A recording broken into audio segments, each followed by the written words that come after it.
Big Joe. Mana wasaurudia Mana dodo Kaishinge zaikanisika Upenyu kukanikika Kimbiri ndaisianda waka Kuitira pandi notoka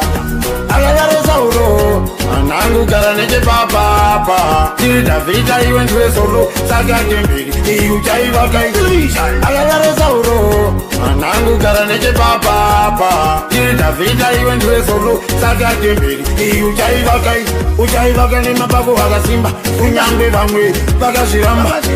Jera zikumba Wajamira Tangari nsumba Ori wise men from the east Ujakiza kufura cannabis Chingwa chino ifa chino isi Saka ndakumbo itakaresi Agagare sauro Anangu karanike papa Tita vita iwe ntwe solo Saka kimbiri Iuchai waka ikilisha Agagare sauro Anangu karanike papa Tita vita iwe ntwe solo Saka kimbiri Iuchai waka Uchalona uchisimuka Vamwe vachati wakuvurika Vuruko Katroko Vamwe vakuti saskam Ngalide naiwe dudu Shibakiro chakuru wasesimbi Vika nisimbi Urimbo Urimu yimbi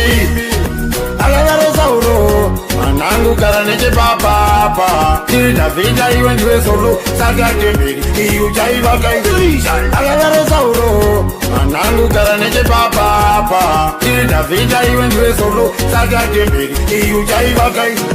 waka ni mapako waka simba Unyangwe vangwe waka shiramba Jera zikumba Wajamira Tangari nsumba Ori wise men from the east Ujakiza kufura cannabis Chingwa chino ifa chino isi Saka ndakumbo itakaresi Agagare sauro Anangu karanike papa Tita vita iwe ntwe solo Saka kimbiri Iuchai waka ikilisha Agagare sauro Anangu karanike papa Tita vita iwe ntwe solo Saka kimbiri Iuchai waka Uchalona uchisimuka Vamwe vachati wakuvurika Vuruko Katroko Vamwe vakuti saskam Ngalide naiwe dudu Shibakiro chakuru wasesimbi Vika nisimbi Urimbo Urimu yimbi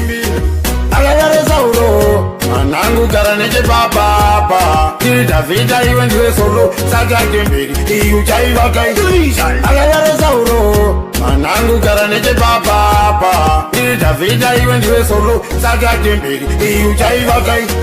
waka ni mapako waka simba Unyangwe vangwe waka shiramba Jera zikumba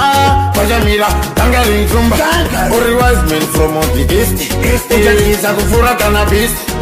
Chingwa chino ifa chino isi Saka ndakumbo itakaresi Agagare sauro Anangu karanike papa Tita vita iwe ntwe solo Saka kimbiri Iuchai waka ikilisha Agagare sauro Anangu karanike papa Tita vita iwe ntwe solo Saka kimbiri Iuchai waka